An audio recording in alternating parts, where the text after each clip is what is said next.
The judgment and the void, the emergency.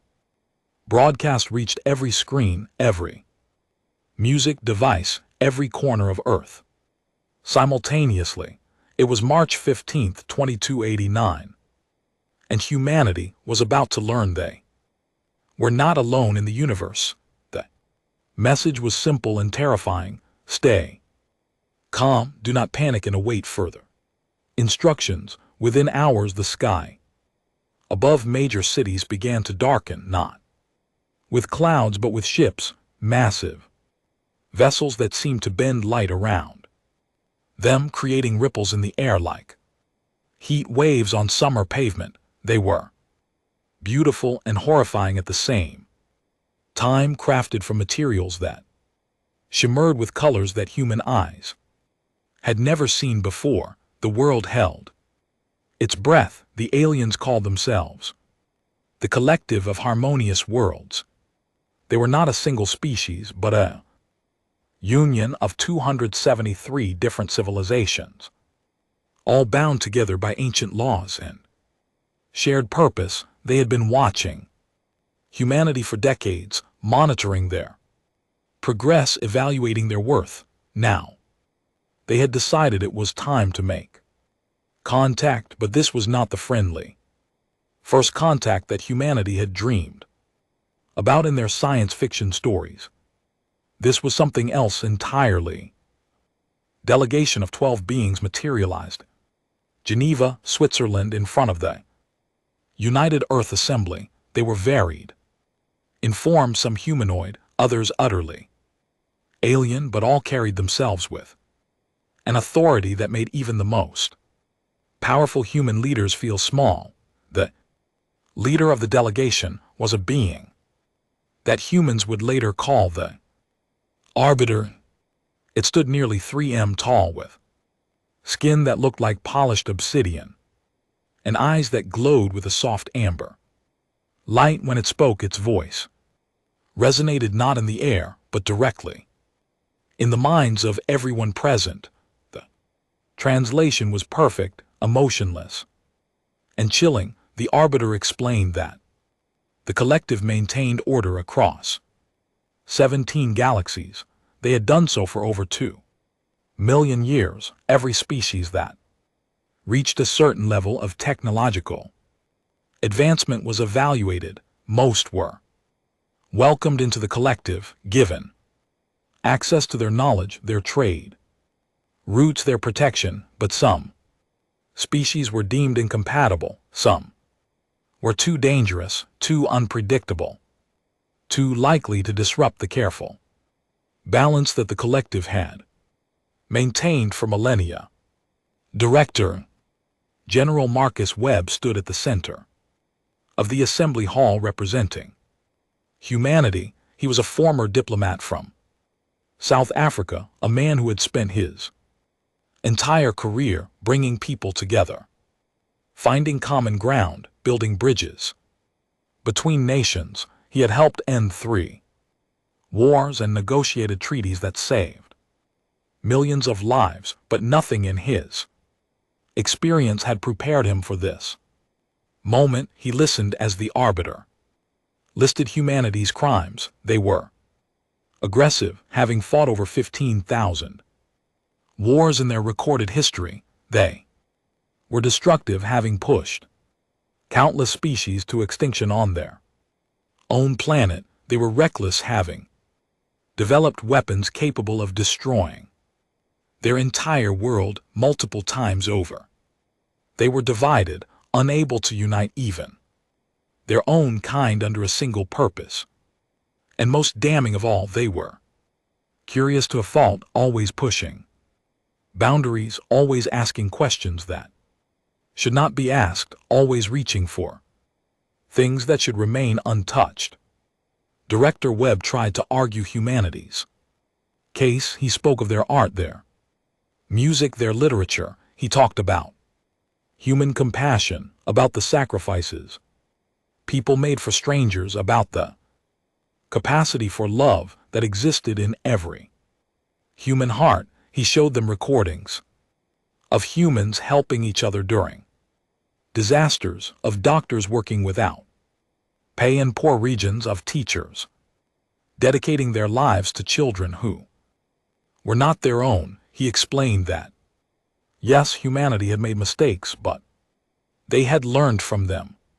They were growing, changing, becoming better. The arbiter listened to everything with that same emotionless patience. When Webb finished, there was a long silence. Then the arbiter spoke again, and its words crushed every hope in the room.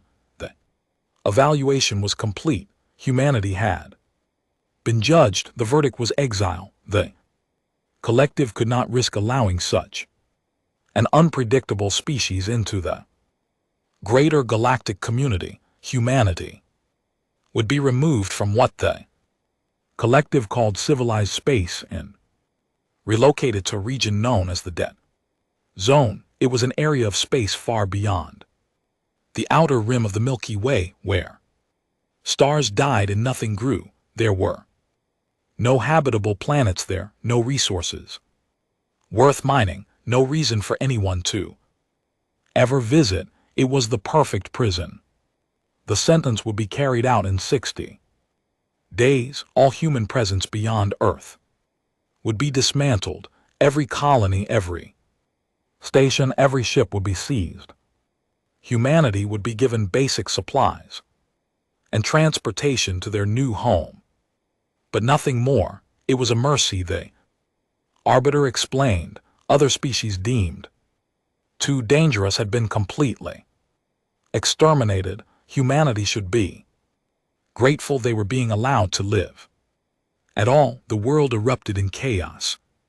Protests filled the streets of every major city. Governments demanded negotiations, but the collective refused to discuss the matter further. Military leaders spoke of resistance, but a single demonstration of the collective's power silenced those voices immediately. One of their ships vaporized an uninhabited moon in the outer solar system with a single beam of light. The message was clear. Resistance was suicide. The 60 days passed in a blur of desperate activity. Scientists tried to find ways to hide human colonies or make ships capable of outrunning the collective. Diplomats begged for reconsideration. Religious leaders prayed for divine intervention, but none of it mattered. The collective's decision was final and absolute. On the 60th day, the collective's forces moved through human space like a surgical strike. Every human installation beyond Earth was evacuated. Families were torn apart as colonists were loaded onto massive transport vessels. The Martian cities that had taken 50 years to build were abandoned in hours. The mining operations in the asteroid belt were shut down. The research stations orbiting Jupiter's moons were emptied.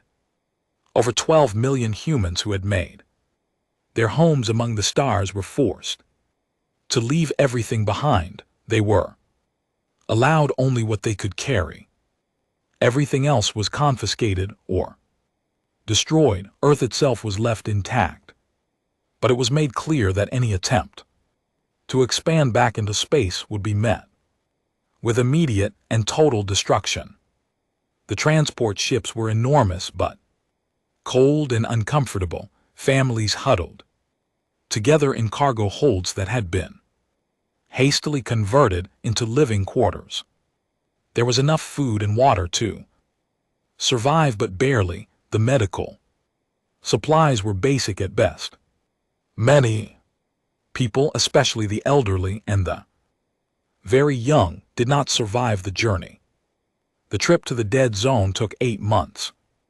8 months of traveling through the dark emptiness between stars, watching their home galaxy grow smaller and smaller behind them until it was just another point of light in an ocean of darkness.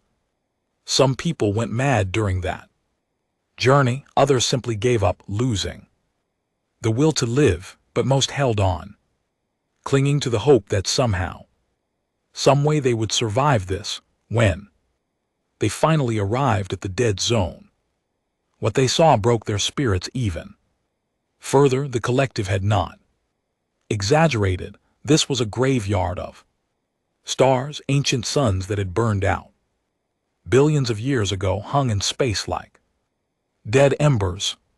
There were planets, but they were barren rocks, airless and lifeless. There was no water, no minerals worth mentioning, nothing that could sustain life. The collective ships released the human transports and immediately deployed a barrier of automated weapon satellites around the entire region. The barrier was called the Silence Wall, and its purpose was simple. Any human ship that tried to cross it would be destroyed instantly.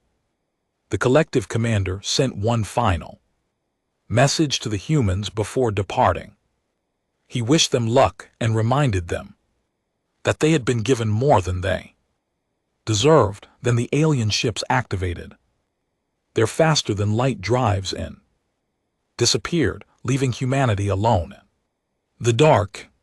Director Webb stood in the observation deck of the lead transport ship, looking out at the wasteland that was now humanity's home. Around him, people wept openly. Children asked their parents when they could go home, not understanding that they had no home anymore. Webb felt the weight of 12 million lives pressing down on his shoulders. He was 72 years old, too old for this burden, but he was all they had. Someone had to lead, someone had to give them hope, even when there was none to be found. He activated the communication system that connected all the transport ships and began to speak.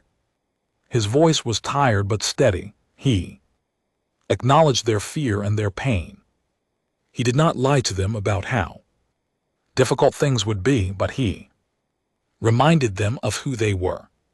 Humans had survived ice ages and plagues. They had crossed oceans and wooden boats and climbed mountains that touched the sky. They had been knocked down 1,000 times throughout history, and 1,000 times they had gotten back up. This was just another challenge, another mountain to climb. They would not surrender. They would not fade quietly into the darkness. They would survive, and one day they would show the collective that they had made a terrible mistake. Words were not enough to erase the despair, but they planted a seed, a small spark of defiance that would in time grow into something the universe had never seen before. The first year in the dead zone claimed 30,000 lives. People died from disease, from accidents, from despair, but the survivors learned and adapted. Engineer teams led by a brilliant woman named Dr. Chin Reeves began hollowing out the larger asteroids, creating pressurized living spaces inside the rock. They used every scrap of material from the transport ships, cannibalizing the vessels that had brought them here to build something new. Water was the biggest challenge until a young geologist named Thomas Akefer discovered ice deposits deep inside some of the asteroids. It was not much, but it was enough. They created recycling systems that captured every drop of moisture, every breath of air. Nothing was wasted. Because they had nothing to waste, food was grown in hydroponic gardens lit by artificial lights powered by fusion reactors salvaged from the transport ships. The crops were small and tasteless, but they kept people alive. Children born in those first years grew up knowing only the inside of rocky tunnels and the distant light of dying stars. They learned to read by the glow of emergency lights. They played in corridors carved from stone. They had never seen a blue sky or felt rain on their faces, but they were alive, and that was enough. The settlement they built was called New Beginning, a name chosen by popular vote. It was not beautiful and it was not comfortable, but it was theirs. 10 years after the exile, the population had stabilized. People stopped dying faster than they were being born. More asteroids were colonized, more tunnels were carved. Humanity was not thriving, but they were surviving, and survival was the first step. Director Webb died in his sleep during the 13th year of exile. He was 85 years old and had worked every single day until the end. At his funeral, over 200,000 people gathered in the largest cavern of New Beginning to pay their respects. His final words, recorded in a message he had left to be played after his death, were simple. He told humanity not to forget who they were or where they came from. He told them to keep building, keep learning, keep growing. And most importantly, he told them never to forgive what had been done to them. The galaxy had cast them out. One day, humanity would return, and when they did, the collective would learn what it meant to underestimate the human race. The rise and the return. 50 years had passed since humanity arrived in the dead zone, and the children of exile had become adults with fire in their hearts. They had never known Earth, never felt the warmth of a natural sun, never breathed air that was not recycled through machines. Their entire existence had been shaped by survival, and that survival had made them something different, something harder than their ancestors. The stories of exile were passed down like sacred texts, repeated in schools, carved from asteroid stone, whispered by parents to children in the darkness before sleep. Every human born in the dead zone grew up knowing they had been thrown away by a galaxy that feared them. That knowledge burned in their souls like a flame that would never go out. The turning point came from an unexpected place. Dr. Amara Carraro was a theoretical physicist who had been born during the journey to the dead zone. She was 37 years old and had spent her entire adult life studying something that the collective considered forbidden knowledge. The collective had strict rules about certain areas of research. They believed that some doors should never be opened, some questions should never be asked. One of those forbidden areas was quantum entanglement. On a macroscopic scale, the collective had determined centuries ago that such research was too dangerous, that it could unravel the fabric of reality itself. But Amara did not care what the collective thought. She had access to their old databases, information that had been captured during the evacuation and hidden away. She studied their warnings and their fears, and she decided to do exactly what they said was impossible. Her laboratory was a small chamber deep inside an asteroid called Haven 7. She worked with a team of 12 other scientists, all of them young, all of them brilliant, all of them willing to risk everything for a breakthrough.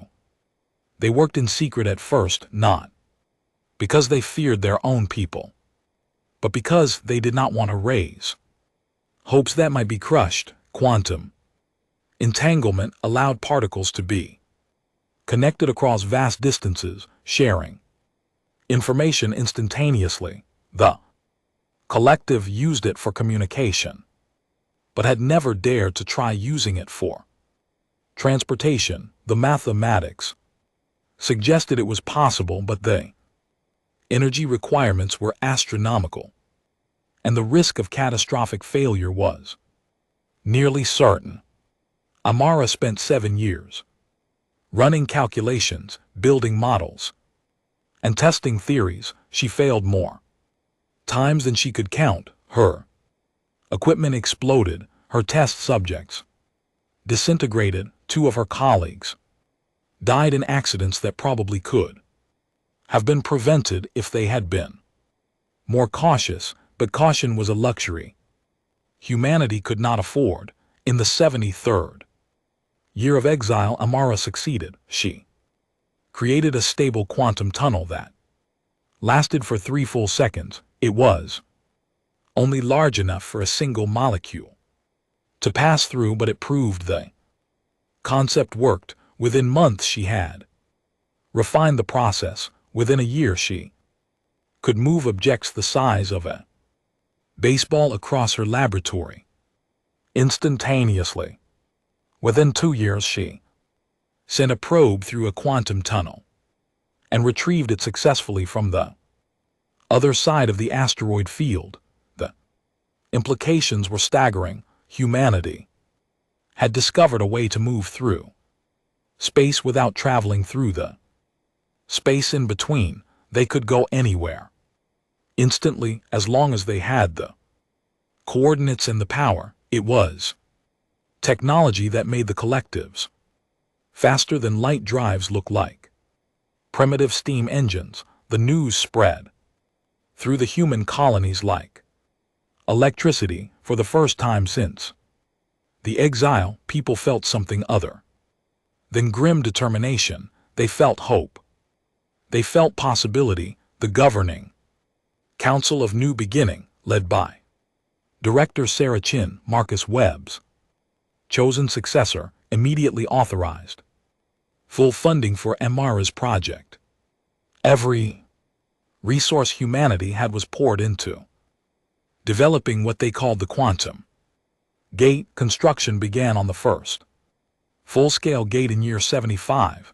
It was built in the largest asteroid in the dead zone, a massive rock that humans had named Foundation. The gate was enormous, a ring of exotic materials and quantum processors that took 3 years to build. When it was finally completed, the test was broadcast to every human settlement. In the dead zone, millions watched as a small ship entered the gate, disappeared in a flash of blue light, and reappeared on the other side of the solar system. 3 seconds later, humanity had broken free from the prison of distance. The gates changed everything. Within 5 years, humanity had built 17 gates throughout the dead zone. They could move ships, supplies, and people across vast distances and heartbeats. The isolated colonies became connected in ways that made them feel like a single civilization rather than scattered outposts. But the gates did something else too. They allowed humanity to reach beyond the dead zone without crossing the silence wall. The wall only monitored physical objects trying to leave through normal space. It had no way to detect quantum tunnels opening.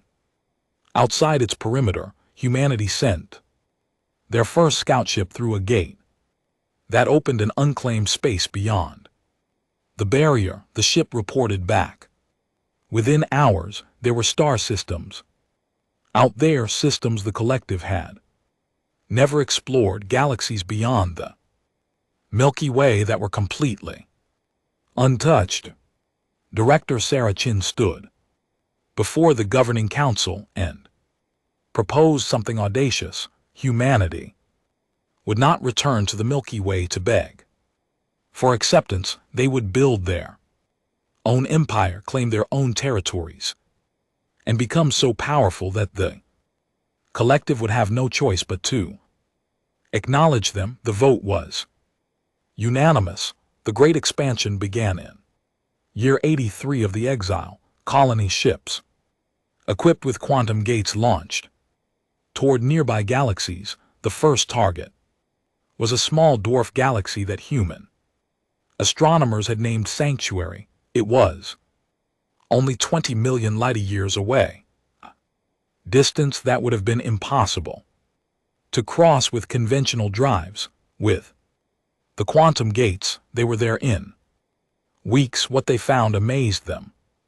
Sanctuary contained over 3 billion stars and thousands of planets capable of supporting life. Most were empty, pristine worlds that had never known civilization. Humanity claimed them without hesitation. The first colony outside the dead zone was established on a world they named Hope.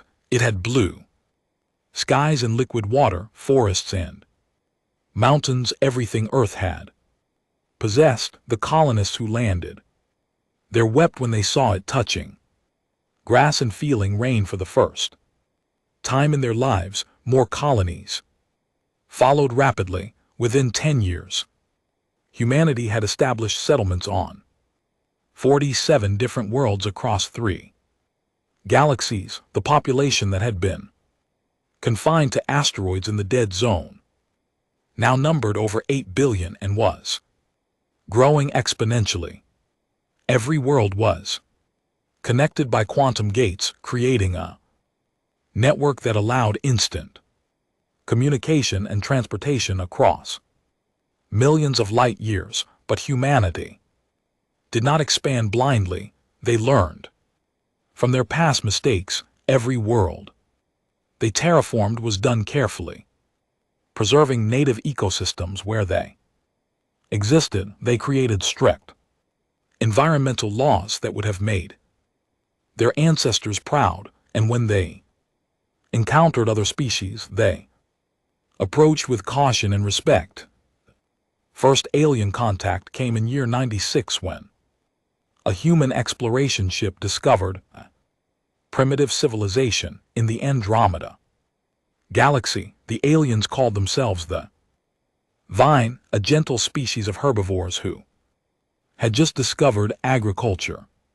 The collective rules would have forbidden contact until the Vine developed space flight on their own, but humanity made a different choice. They introduced themselves slowly, sharing knowledge and technology, helping the Vine advance at their own pace. The Vine became humanity's first allies, grateful for the kindness shown to them. More species were discovered and more alliances were formed. Some were refugees like humanity, species that had been exiled or overlooked by the collective. Others were simply isolated, developing corners of the universe the collective had never bothered to explore. Humanity offered them all the same thing: partnership, protection, and access to the Quantum Gate network. Within 20 years, humanity led an alliance of 43 different species. They called it the Free Systems Coalition, and it grew larger every year. The coalition was everything the collective was not. It was democratic, with every species having an equal voice. It respected diversity and encouraged innovation. It had no forbidden knowledge, no questions that could not be asked, no boundaries that could not be pushed. The military growth happened alongside everything else. Fleet Admiral James Rodriguez oversaw the construction of humanity's first true war fleet. The ships they built used quantum technology in ways the collective had never imagined. They could appear anywhere in seconds, strike with devastating force, and disappear before retaliation was possible. The largest vessels were called Titan class warships, each one capable of carrying 50,000 personnel and armed with weapons that could shatter moons. But the most impressive part of humanity's military was not the ships, was the people. Every human who had grown up in the dead zone had been shaped by hardship. They were tougher, smarter, and more determined than any generation before them. They had been trained from childhood to survive in impossible conditions. Militaries they established produced soldiers who were absolutely fearless. By year 125 of the exile, humanity's empire spanned 7 galaxies. The population had reached over 50 trillion. When counting all coalition species, they controlled more territory than the collective had ever dreamed possible. And they had done it all while remaining completely invisible to their former jailers. The Silence Wall still stood around the dead zone, dutifully watching for ships that would never come. Collective assumed humanity had died out decades ago, just another failed species. Consigned to history, they could not have been more wrong. Director Chin was now an old woman, over 90 years old, but kept healthy by advanced medical technology humanity had developed. She stood in the command center of Foundation, looking at a holographic map of the universe. 7 galaxies glowed green, marking human and coalition territory. 1 galaxy glowed red, Milky Way, home to the collective that had thrown them away.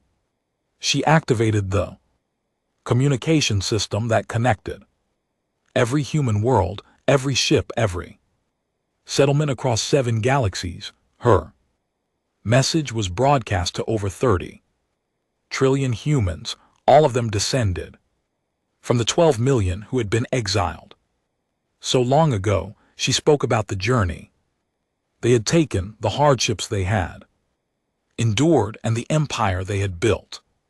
She reminded them of who they were and what had been done to them. Then she made an announcement that everyone had been waiting for. The time had come to return, not as refugees begging for mercy, but as conquerors demanding acknowledgement. The human fleet would enter collective space and deliver message that could not be ignored.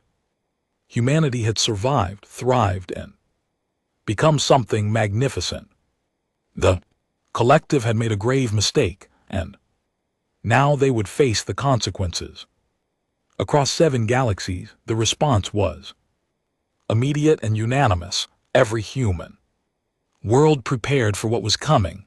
The fleet assembled at Foundation, over 10,000 ships of war, each one crewed by people who had grown up on stories of exile and injustice. Fleet Admiral Rodriguez stood on the bridge of the flagship, a massive Titan-class warship named Defiance. He was the great grandson of one of the original exiles, and he had trained his entire life for this moment. The quantum gates opened, creating tunnels through space that led directly to the edge of collective space. The fleet moved through them in perfect formation, emerging in the outer rim of the Milky Way for the first time in over a century.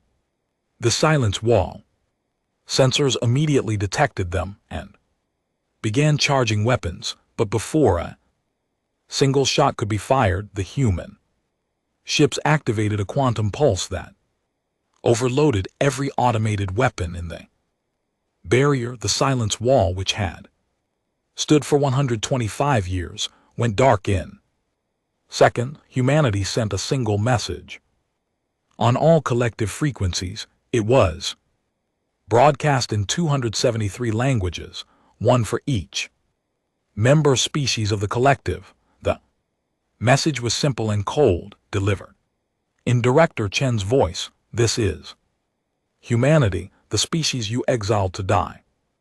In the darkness, we did not die. We built an empire that spans 7 galaxies. We command a coalition of 43 species and control more territory than you can imagine. We return now, not to ask for your acceptance, but to inform you of our existence.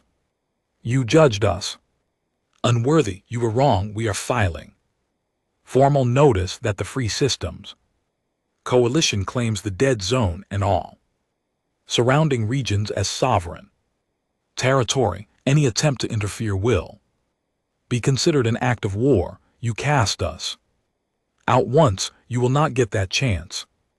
Again, the response from the collective was stunned silence, then chaos erupted across their space as they scrambled to understand what had just happened. How had humanity survived? How had they built such an empire? How had they developed technology that could disable the silence wall, their greatest?